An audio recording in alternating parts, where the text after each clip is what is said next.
ரமேஷ் டுவல் ரமேஷ் யூடியூப் சேனலிலிருந்து இந்தியா நிகழ்ச்சிக்கு தூரட்டி பாலாட அருகை அமைந்திருக்க ஊரில் தம்பி உங்கள் பேர் என்ன தம்பி? ஸ்ரீகுமார். ஸ்ரீகுமார், நீங்கள் என்ன படிச்சிருக்கீங்க?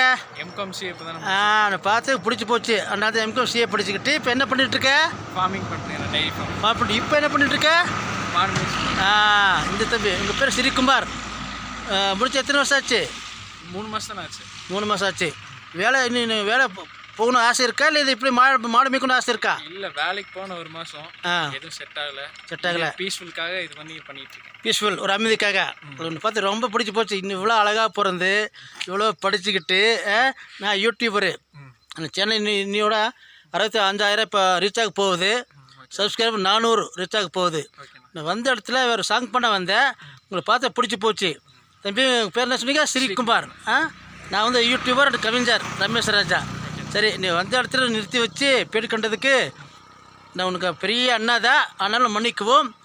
ஓகே, ஏதோ ஒரு வரை சொல்லுங்களேன் எங்கள் சேனலை பற்றி. என்னென்ன சொல்கிறது? சரி, இப்போ உங்கள் இது பற்றி சொல்லுங்கள். ஃபார்மிங் பற்றி எல்லோரும் அவங்களோட பிடிச்சது பண்ணுங்க லைஃப்பில். ஏன்னா ஒன்று பண்ணுறேன்னா அடுத்து நம்ம கடைசி மட்டும் நாம் அதை தான் பண்ணி ஆகணும். ஒரு பையனாக பிறந்து ஒரு மேனாக பிறந்துட்டேன்னா கடைசி மட்டும் லைஃப்பில் எல்லாத்தையும் பார்க்கணும். நம்ம அப்பா அம்மையும் பார்க்கணும், தாத்தா பாட்டி அண்ணன் தம்பி எல்லாத்தையும் பார்க்கணும். கல்யாணம் பண்ணுற பொண்ணோட வீட்லேருந்து எல்லாத்தையும் பார்க்கணும்.